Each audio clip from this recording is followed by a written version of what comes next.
नमस्कार। जीवन की जो अभिलाषाएं कभी कभी पूरी होती हैं, उनमें से आज एक मेरी भी अभिलाषा पूरी हुई है जब मैं माँ गंगा के उद्गम गोमुख पर पहुंचा हूँ और चारों ओर बड़े बड़े पर्वत मानो शिव साक्षात समाधि लगाकर बैठे हों। देखिए, जटाटवी गलज ज्वलज प्रवाह पावितस्तरे गले विलंब लंबिता भुजंग तुम कुमारिका डमट डमट डमट डमट मंदात मड्डमर्वयम चकार चंड तांडवम तनौ पुनः शिवः शिवम जटाकटाह संभ्रमं भ्रमं निलिम्प निर्झरी विलोचिपी निवल्लरी विराजमान मूर्धनि धगत धगत धगत जलल ललाट पट्ट पावके किशोर चंद्रशेखरे रति प्रतिक्षणम मम। नमस्कार। ये हमारी गोमुख यात्रा का पहला पड़ाव शुरू हो चुका है और हम इस वक्त गंगोत्री के बाज़ार से निकल रहे हैं। का नज़ारा दिखाता हूँ। ये देखिए, ये आज जून 13 तारीख और यात्रा में ठीक ठाक भीड़ है और ये हमारी यात्रा शुरू हो चुकी है। इधर गंगोत्री मंदिर रह जाता है। तो ये हमारे गाइड है लक्की और हमारी ये यात्रा 3 दिन की है। यहाँ से भोजीवासा से गोमुख और गोमुख से कोशिश की जाएगी तपोवन जाने की, अगर लक्की हमें ठीक से ले गया तो हैं। और ये देखिए पहला दृश्य गंगोत्री मंदिर, और गंगोत्री मंदिर के ऊपर हेम आच्छादित चोटियाँ, साक्षात शिव मानव विराजमान होकर साधना में लीन हो। सुदर्शन पीक है। इस चोटी का नाम है सुदर्शन पीक, सुदर्शन चोटी। और नीचे गंगोत्री मंदिर का दृश्य आप देखिए। तो रास्ते में मैं आपको बताता रहूँगा कैसा हमारा ये टूर रहा। तो लगभग 1 किलोमीटर का ट्रैक हमने कर लिया है और जब शुरुआत की थी चढ़ाई की तो थोड़ा सा भारीपन लग रहा था बॉडी में, क्योंकि 2021 में अप्रैल में कोरोना हुआ था। उसके बाद ये मेरा पहला ट्रैक है, इतना मॉडरेट ट्रैक है ये ट्रैक की श्रेणी में। और अब आपको सामने के नज़ारे दिखाता हूँ। ये देखिए, इस तरह का रास्ता है। अभी हमारा 1.5 किलोमीटर का सफ़र हो चुका है। कोई ख़ास हमें चढ़ाई नहीं मिली है, लेकिन ये देखने के लिए है। देखिए कितने ऊंचे पहाड़, एक इस तरह का रास्ता है जहाँ से हम होके आए हैं। और नीचे नदी बह रही है, घने वृक्ष हैं इसलिए आपको नदी दिख नहीं रही है। आगे रास्ते हैं और देखिए मैंने वीडियो ऑन किया ही था। ये जो सामने आप जलप्रपात देख रहे हैं, ये फव्वारा नहीं है, ये पानी की लाइन फट गई है। और कब से फटी है तो पता नहीं, लेकिन इसने बड़ा सुंदर दृश्य का निर्माण यहाँ पे कर दिया है। और इस तरह से इस रास्ते पे संत महात्मा आपको मिलते रहते हैं। और जी, आपका गोमुख का पहला यहाँ पे माता जी रहती है। अच्छा, ललिता माता जी। अच्छा उनसे मिलने जा रहे हैं। अच्छा अच्छा अच्छा अच्छा, पहले भी गए हैं गोमुख? तो हमारा अभी हम यहाँ स्टे कर रहे हैं 15 दिन के लिए। अच्छा फिर जाएंगे। अच्छा, 15 दिन स्टे करेंगे आप गोमुख में? नहीं, यहाँ गंगोत्री। गंगोत्री में। अच्छा, ललिता माता से मिलने जा रहे हैं आप। और कहाँ से हैं माता जी आप? हरिद्वार। तो ये गोमुख का रास्ता है। और रास्ता कैसा है, अपनी तैयारी करके आइए आप।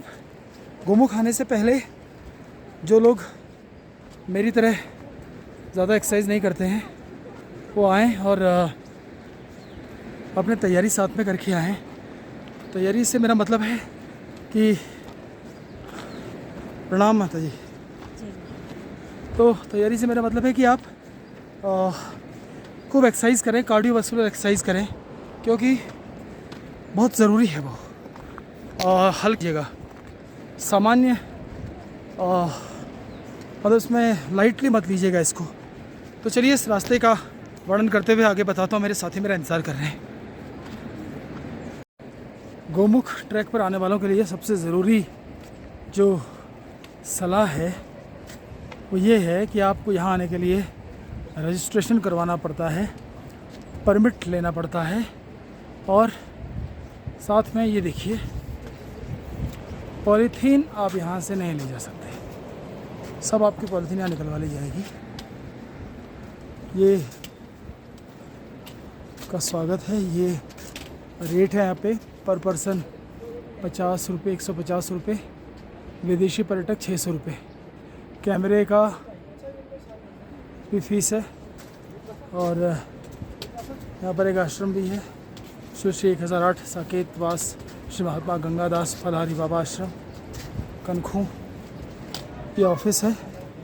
अभी मैं यहाँ जाऊँगा और जब मैं यहाँ जाऊँगा तो रजिस्ट्रेशन करवाऊँगा। फिलहाल आपके न देखिए मंदिर और सामने हिमालय 3 किलोमीटर आ गए हैं हम।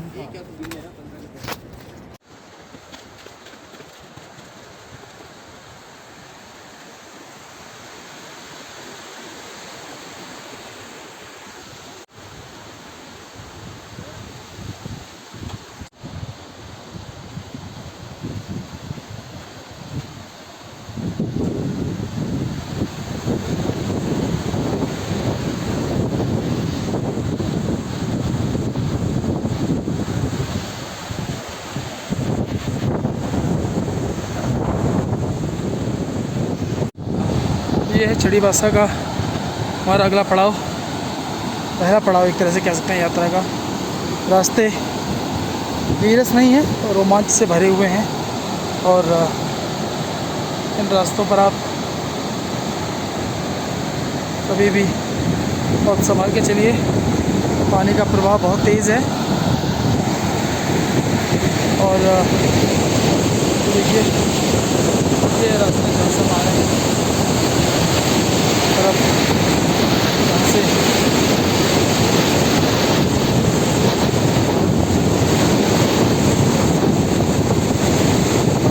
हाँ जी, कैसा लग रहा है?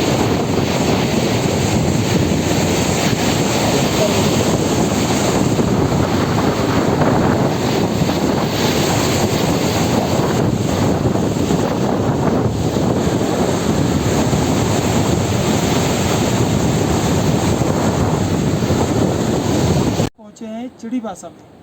गंगोत्री से जो हमने अपना ट्रैक शुरू किया था तो 9 किलोमीटर का सफ़र हम कर चुके हैं।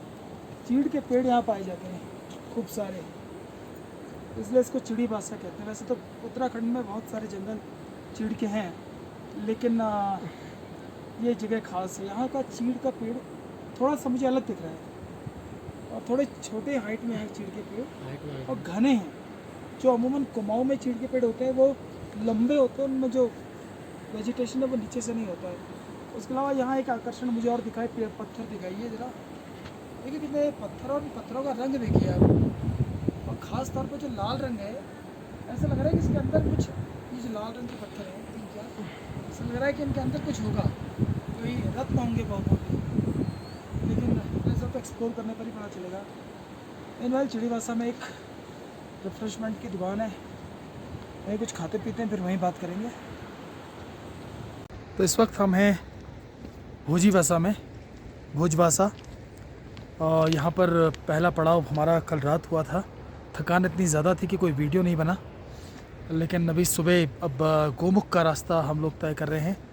यहाँ पे छोटे छोटे हट्स बने हुए हैं, टेंट्स बने हुए हैं, और आप इनमें रात भर लगभग इस तरह का टेंट यहाँ पे होता है। इसके अंदर ये बेड्स हैं, अच्छा कंफर्टेबल इंतज़ाम है, और टॉयलेट्स वगैरह भी हैं। तो ये भोजीबासा का हमारा बेस कैंप। सुबह हमने यहाँ पे बहुत अच्छी इन्होंने ब्लैक टी बनाई थी, उसमें चाय पत्ती के अलावा भी बहुत सारी चीज़ें डाली थी। और चने कैसे लगे देवव्रत? अच्छे थे ना, थोड़े स्पाइसी से चने खिलाए इन्होंने हमें, इट वॉज गुड। ये इनका किचन है, और यहाँ एक अच्छी बात है कि आपको गर्म पानी हमेशा मिलेगा। तो अब हमें जाना है सामने। देखिए सामने जो 3 पीक्स दिख रही हैं वो हैं भागीरथी 1, भागीरथी 2 और भागीरथी 3। लेकिन जिस सीक्वेंस में वो पीक्स है, जो फर्स्ट पीक है that is Bhagirathi 1, second peak Bhagirathi 3 and the last one is Bhagirathi 2। तो ये भागीरथी नदी का उद्गम, भागीरथी नदी तो आप लगातार बहते हुए देख ही रहे हैं। इसी के उद्गम पे पहुंचना है हमें। सामने एक ट्रॉली क्रॉस करनी है। यहाँ पे बहुत सारी रुकने की व्यवस्थाएं हैं, आश्रम हैं, सामने गढ़वाल मंडल विकास निगम के स्टे होम्स हैं और मंदिर के आश्रम भी हैं। लोग अपने कैंपिंग भी करते हैं। तो कुल मिला के मैं बार बार एक बात कह रहा हूँ कि बिना तैयारी के यहाँ आने का कोई मतलब नहीं है। जब मैं कह रहा हूँ कि तैयारी, तो अपनी तैयारी को इस तरह से आप मेजर कर सकते हैं कि आप आधे घंटे में 5 किलोमीटर या तो चल रहे हैं या दौड़ रहे हैं। अगर आप इतना नहीं कर रहे हैं तो आप यहाँ आने से पहले 10 बार सोचिए। तो अब आगे का रास्ता आपको दिखाता हूँ कैसा है, और थोड़ी देर में हम शुरू करेंगे। ये हमारे गाइड अपनी तैयारियों में लग गए हैं। क्या लकी, जूते धो रहे हो? सॉक्स। देखिए, यहाँ जो जैसे रास्ते में मिले वैसा काम कर लीजिए, क्योंकि फिर आगे पता नहीं कुछ मिले ना मिले। तो अभी आपको ट्रॉली क्रॉस करते हुए दिखाता हूँ थोड़ी देर में।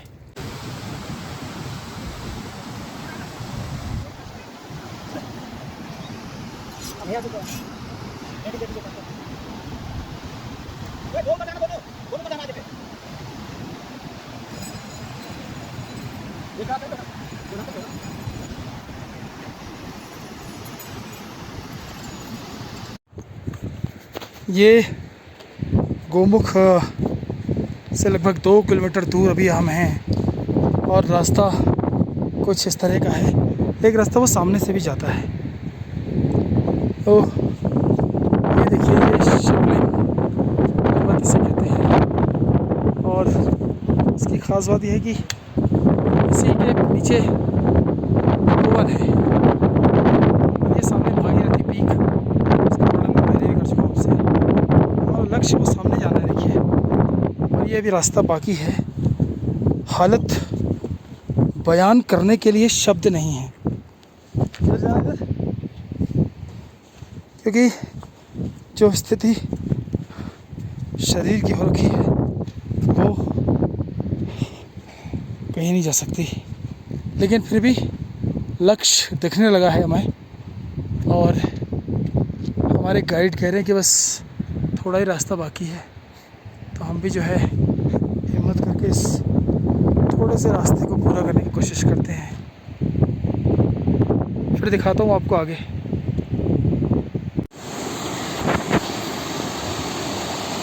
देखिए, इस तरह के जलप्रपात आपको रास्ते में बहुत मिल जाएंगे। बहुत सावधानी से उतरने वाला रास्ता है ये।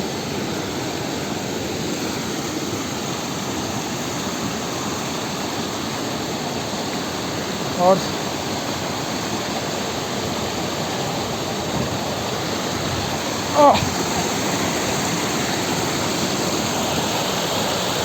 प्रवाह इतना ज़्यादा है कि पानी मटमैला हो गया है।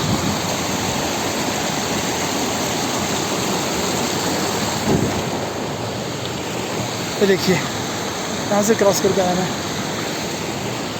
चढ़ूँगा अभी।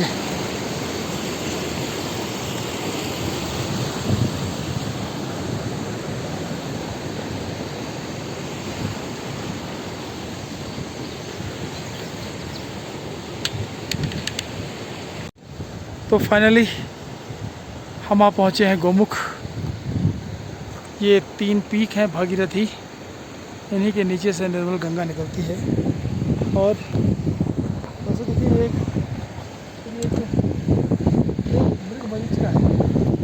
मरीचिका है ये।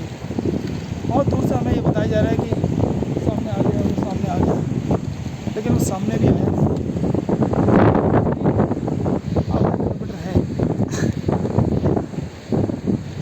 यहाँ भी आना है जीवन में एक बार, करना है।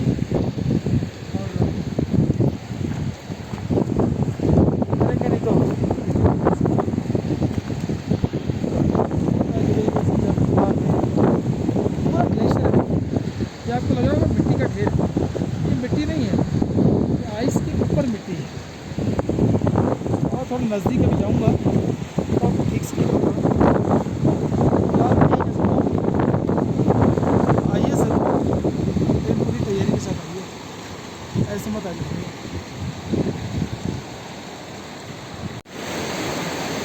ये है गोमुख ग्लेशियर, जहाँ से गंगा प्रवाहित हो रही है। यहाँ से इसे भागीरथी कहते हैं, क्योंकि भगीरथ के वर्षों के तप के पश्चात ब्रह्मा जी ने अपने कमंडल से यहीं से जल की धार छोड़ी थी और उसके बाद उसे शिवजी ने अपनी जटाओं में समेट लिया था। और फिर भागीरथ ने तपस्या की और एक जटा खोल दी, वहीं से धार बह रही है। ये देखिए ग्लेशियर, कितना बड़ा ग्लेशियर है, वहाँ से ये निकल रही है। जीवन में कुछ अच्छे काम किए होते हैं आपने, आप यहाँ तक आ जाते हैं। इसका कितना 2 किलोमीटर चौड़ाई है इस ग्लेशियर की और 30 किलोमीटर लंबा है ये। और जो ग्लोबल वार्मिंग है उसका असर पड़ रहा है इस पर। हर साल 6 किलोमीटर ग्लेशियर पिघलता जा रहा है।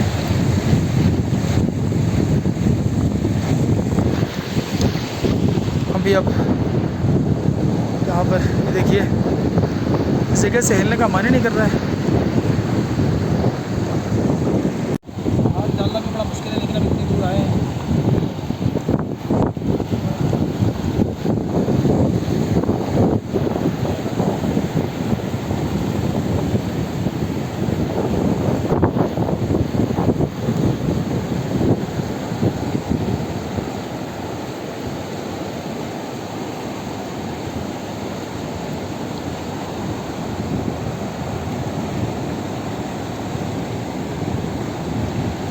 ठंडा, जबरदस्त ठंडा। वाह, माता गंगा।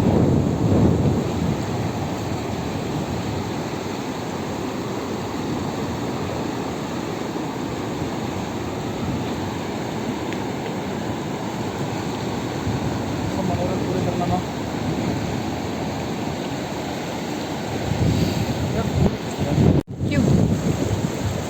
नमस्कार। जीवन की जो अभिलाषाएं कभी कभी पूरी होती हैं, उनमें से आज एक मेरी भी अभिलाषा पूरी हुई है, जब मैं माँ गंगा के उद्गम गोमुख पर पहुंचा हूं और चारों ओर बड़े बड़े पर्वत मानो शिव साक्षात समाधि लगाकर बैठे हों। जहाँ देखिए वहाँ हिमनद का बड़ा ग्लेशियर है। और इस पावन भूमि पर आकर माँ गंगा की स्तुति करने के लिए कोई मंत्र मुझे सूझ नहीं रहा, कोई श्लोक मुझे सूझ नहीं रहा, बस सूझ रहा है तो रावण द्वारा रचित शिव तांडव स्तोत्र। और जब यहाँ पर इस स्तोत्र की कल्पना होती है तो ऐसा लगता है कि सब कुछ जो लिखा है वो साक्षात है। जैसे देखिए, जटाटवी गलज ज्वलज प्रवाह पावितस्तरे गले विलंब लंबिता भुजंग तुम कुमारिका डमट डमट डमट डमट मंदात मड्डमर्वयम चकार चंड तांडवम तनौ पुनः शिवः शिवम जटाकटाह संभ्रमं भ्रमं निलिम्प निर्झरी विलोचिपी निबल्लरी विराजमान मूर्धनि धगत धगत धगत जल ललाट पट्ट पावके किशोर चंद्रशेखरे रति प्रतिक्षणं मम धरा धरेन्द्र नंदिनी विलास बंधु बंधुरस प्रतिगत संतति प्रमोदमान मानसे। ओम नमः शिवाय।